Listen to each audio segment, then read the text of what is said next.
La palabra de Dios es la revelación de lo que Dios desea que el ser humano sepa. Los autores humanos, dirigidos por el Espíritu Santo, han escrito exactamente lo que Dios quiso comunicar. En este curso, continuaremos con nuestro estudio de los libros de Primera de Corintios a Apocalipsis. El doctor Alberto Platt, destacado maestro de la Biblia, dictará estas lecciones. Palabra por palabra, aún entre la gente, literalmente. Ahora, dejamos que el doctor Alberto Platt nos guíe por las páginas del Nuevo Testamento.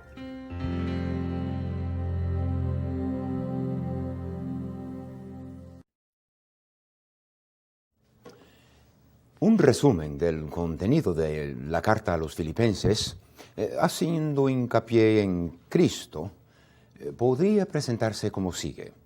Cristo, la vida del creyente, el modelo para el creyente, la meta del creyente y, al fin, la suficiencia del creyente. Otro autor ha analizado la carta enfocando en el triunfo y lo señala así: el triunfo en el sufrimiento y el triunfo en el servicio, el triunfo en Cristo y, al fin, el triunfo en la ansiedad.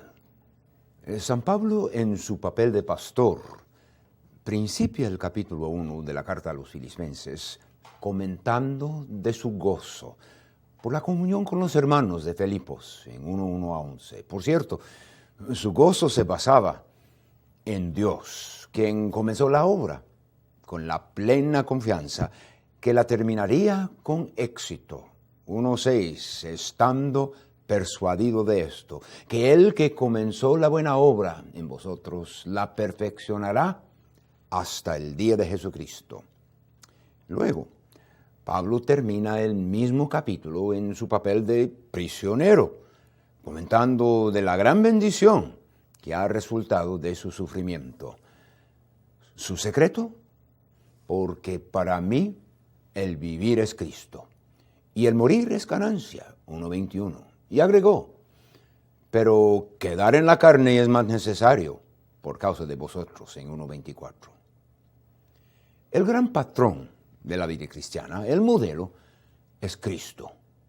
Su énfasis en 2:2, sintiendo lo mismo, teniendo el mismo amor, unánimes, sintiendo una misma cosa, requiere la humildad, la que vemos en Cristo mismo. 2:5 a 11. Él despojó a sí mismo, tomando forma de siervo, hecho semejante a los hombres, en 2:7. Casi todo el tiempo que Cristo caminaba por acá en la tierra, su gloria estaba velada, pero de ninguna manera disminuida. Cristo nunca dejó de ser la segunda persona de la Santa Trinidad. Dios mismo voluntariamente aceptó las limitaciones de la humanidad y así aceptó velar o cubrir su gloria.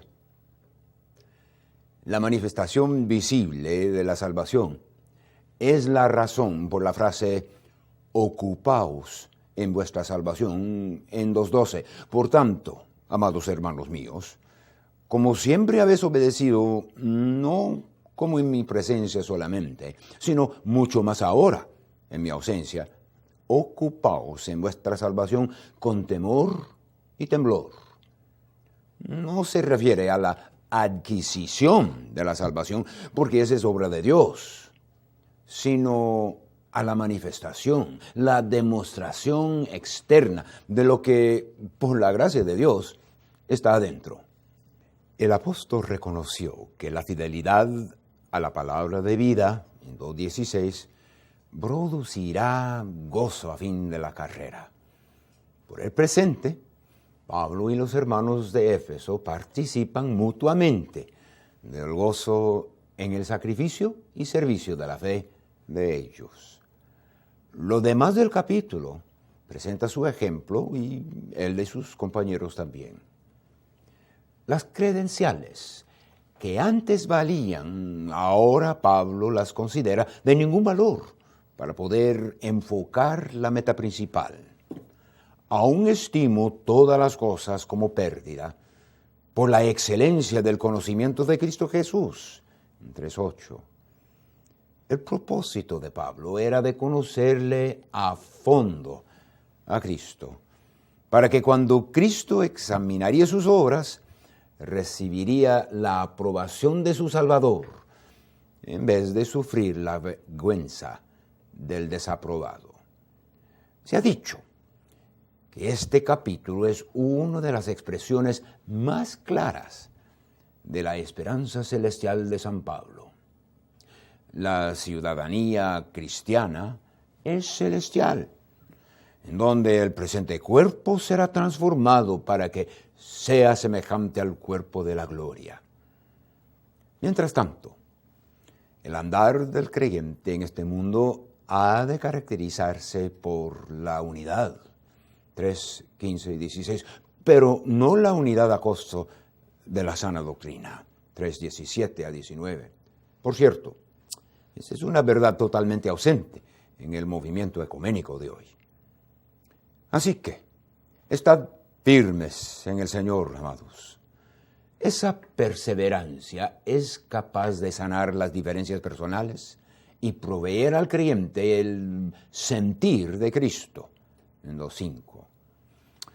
Se puede experimentar la paz de Dios empleando dos principios. 1, en nada afanosos. Y 2, conocidas vuestras peticiones delante de Dios. En otras palabras, 1, sin la preocupación. Y 2, con la oración. Además, continúa disfrutando la paz con la salud mental bíblicamente definida. En 4:8, Pablo agregó su propio testimonio al respecto, comentando de su contentamiento en cualquier circunstancia, de 4:11, y de la fuente de esa capacidad. Todo lo puedo en Cristo, que me fortalece. Termina explicando que Dios suplirá todo lo que os falte, inclusive la paz y el gozo. Faltando esas cualidades en Filipos o en la vida suya, amado estudiante, Dios suplirá conforme a sus riquezas en gloria en Cristo Jesús. 4:19. La epístola a los Colosenses es todavía otra carta paulina escrita durante el periodo de su encarcelamiento en Roma. Quiere decir que su fecha de composición cayó por ahí en el año 60 después de Cristo. Como la carta a los romanos, Colosenses fue escrita a una iglesia que Pablo no conoció. Aunque el apóstol a los gentiles había viajado por esas regiones durante su segundo y tercer viajes misioneros, no usaba la carretera que pasaba a Colosas. En tiempos antiguos, la ciudad gozaba de mucha importancia comercial, prominencia cedida a Laodicea e Hierápolis. Su importancia había menguado bastante en los tiempos de Pablo. La población nativa era de Frigia, pero con una colonia bastante fuerte de judíos. Era probable que la iglesia de Colosas fue fundada como el resultado del ministerio de Timoteo y Epafro durante el tiempo en que Pablo estaba en Éfeso, Hechos 19. Obviamente, Pablo se sintió responsable por el cuidado doctrinal, aunque no era el fundador de esa obra. Filemón, el recipiente de una carta todavía por estudiarse, vivía en Colosas. La paternidad literaria paulina ha sido afirmada desde el segundo siglo de nuestra era, y no ha habido objeciones válidas al carácter genuino de la carta. 3 veces en la obra el autor se refiere a sí mismo con el nombre Pablo, y las características de estilo, un vocabulario, un énfasis doctrinal y relaciones personales e históricas reflejan lo mismo. En cuanto al contenido de la carta, se ha dicho que Efesios y Colosenses son como gemelos, solamente que había una incursión de herejía en Colosas que necesitaba confrontarse. Pablo atacó ese veneno haciendo uso de un fuertísimo antídoto, la persona y la obra de Cristo. En breve, el contenido lo podemos describir de la siguiente manera, después de una salutación y una oración: Cristo, su persona y su obra. Y luego Cristo, confrontando error doctrinal. Y al fin, Cristo y la vida cristiana. Después de un saludo que demostraba su interés, sobre todo por haber oído de su fe, su amor y su esperanza, esa famosa trilogía de virtudes cristianas, Pablo les comunicó de su intercesión constante por ellos, al Padre, quien les había trasladado al reino de su amado Hijo, 1:13. Casi todo lo demás del capítulo se dedica a una descripción imponente de la persona y de la obra de Jesucristo. Es un pasaje majestuoso. Y para decir la verdad, uno se debe de leer en voz alta para apreciarlo mejor. San Pablo describe la deidad de Cristo, su papel en la creación del universo y su eternidad, su posición como cabeza de la Iglesia, su obra de reconciliación y su presencia en el creyente. Luego el apóstol explica que su motivo loable en la proclamación de la persona y la obra de Jesucristo es presentar perfecto en Cristo Jesús a todo hombre, 1:28. No se refiere a la perfección sin pecado, la perfección de Dios. No es el propósito de Dios hacer diositos, pero sí quiere decir que el propósito de la predicación del Evangelio es hacer que el ser humano, que lo acepte, llegue a ser cabal, completo, no torcido por el pecado, exactamente como Dios lo quiere, salvo por la gracia de Dios. Convendría que cada siervo de Dios reconociera ese motivo como digno de emularse. Habiendo presentado ya el remedio, Pablo describe la enfermedad con más detalles. Por ejemplo, 1, cuidado con las palabras persuasivas, pero engañosas, en capítulo 2, versículo 4. Luego, cuidado de la filosofía y sutilezas huecas, en versículo 8. La filosofía aquí se refiere a cualquier sistema de pensamiento religioso que no le da a Cristo la posición céntrica. Solamente en Cristo están escondidos todos los tesoros de la sabiduría y del conocimiento, 2:3. El remedio para la religión falsa es el pleno reconocimiento de Cristo, de lo que ha hecho y de lo que su obra ha logrado para el creyente. Número 3. Cuidado del peligro del legalismo. El término legalismo en aquel entonces se refería a la imposición de la ley de Moisés sobre los creyentes en la edad de gracia. El uso de ese término legalismo hoy día es algo diferente. Hoy en el uso común se aplica al hecho de seguir por fuerza cierto código de reglamentos, usualmente de origen eclesiástico, pero a veces personal, y dejarse controlar por ellos. Inclusive, y lamentablemente, hay quienes aplican el término a uno que vive la vida controlada de acuerdo al Nuevo Testamento. Bien, es cierto que la salvación no la ganamos por obras o por obedecer un montón de leyes, pero no quiere decir que no hay ninguna obligación de vivir según una norma en la vida cristiana. De todos modos, en Colosenses se refería al trabajo e influencia de los judaizantes, quienes querían imponer el Antiguo Testamento a los creyentes gentiles. Cristo en la cruz acabó con la edad legal. Cuidado del misticismo.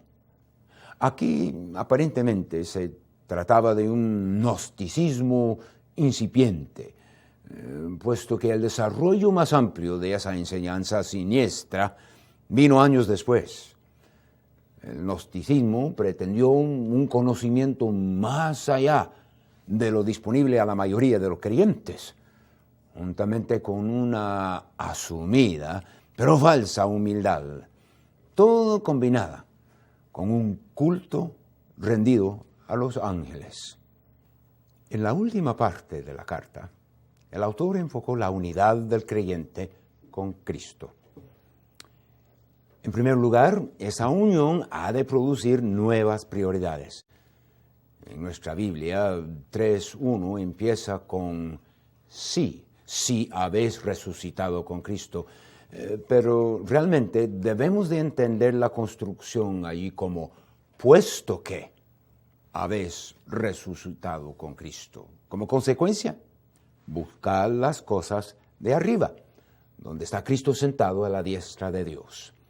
Poned la mira en las cosas de arriba, no en las de la tierra. 1 y 2. Ha de haber un cambio de prioridades que resulta en un andar celestial aquí en la tierra. En otras palabras, la ética que demanda el Evangelio a sus feligreses es de origen celestial. Sigue en pie, mas buscad primeramente el reino de Dios. Mateo capítulo 6, 33. Pablo aclaró la singularidad de ese andar con una lista de sus características. Número 1, haced morir lo terrenal, todo lo de uno con la inclinación de rendirse al pecado. 2, dejad también los elementos de la vida vieja, como uno dejaría un artículo de ropa manchada. 3, vestíos pues de lo asociado con el nuevo hombre, como ropa nueva, limpia. 4, que la paz de Dios gobierne en el corazón. 3.15. Número 5, que la palabra de Cristo more en vosotros. 3.16. Y número 6, hacedlo todo en el nombre del Señor Jesús. 3.17. Esa misma unión con Cristo facilita el andar en las buenas relaciones familiares, como también entre los siervos y sus amos, en capítulo 3, 22 a 4.1. Principia el capítulo final con una lista pequeña de ciertos principios muy importantes. Número 1. La oración ha de ser un hábito acompañado por una actitud que demuestra gratitud a Dios. 4.2. Perseverar en la oración, velando en ella con acción de gracias. Número 2. Los obreros y la obra se sostienen mediante la oración. 3 y 4. Orando también al mismo tiempo por nosotros, para que el Señor nos abra puerta para la palabra. Número 3. Su manera de vivir ante el mundo ha de ser sabia. Andad sabiamente para con los de afuera. 4.5. Punto 4. El hablar del creyente ha de ser siempre con gracia. En 4.6, sea vuestra palabra siempre con gracia, sazonado con sal, para que sepáis cómo debéis responder a cada uno. A pesar de las muchas similitudes entre Éfeso, o la carta a los Efesios, y Colosenses, de 4.7 en adelante hasta el fin de la presente carta, tenemos una sección muy diferente a cómo termina la carta a los Efesios. Aquí en Colosenses se encuentra un toque muy personal, mencionando a varios compañeros, cosa conspicua por su ausencia en Efesios. Tíquico, descrito como amado hermano, fiel ministro y consiervo en el Señor también. Era un portador de la presente carta y probablemente el representante de Pablo frente a Filemón para presentar el caso de Onésimo. Este, enviado por Pablo, regresó a su amo en la compañía de Tíquico, y de mucha bendición a Pablo durante el primer encarcelamiento fueron Aristarco, Marcos, el sobrino de Bernabé, el mismo quien ocasionó la división entre Bernabé y Pablo, obviamente ya de regreso en la plena comunión con Pablo. Y también Jesús el justo, Epafras, bien conocido en Colosas, porque él era misionero ahí, quien les había evangelizado y quien le había informado a Pablo en Roma de los avances en la obra entre los colosenses. También en la lista menciona a Lucas, el médico amado, 4:14, y a Demas, él mismo, del cual Pablo en su carta final tuvo que confesar tristemente: Demas me ha desamparado, amando este mundo. Segundo de Timoteo 4:10. Finalmente, amonestó a Arquipo con un consejo todo siervo del Señor tiene que recordar. Mira, que cumples el ministerio que recibiste en el Señor. 4:17.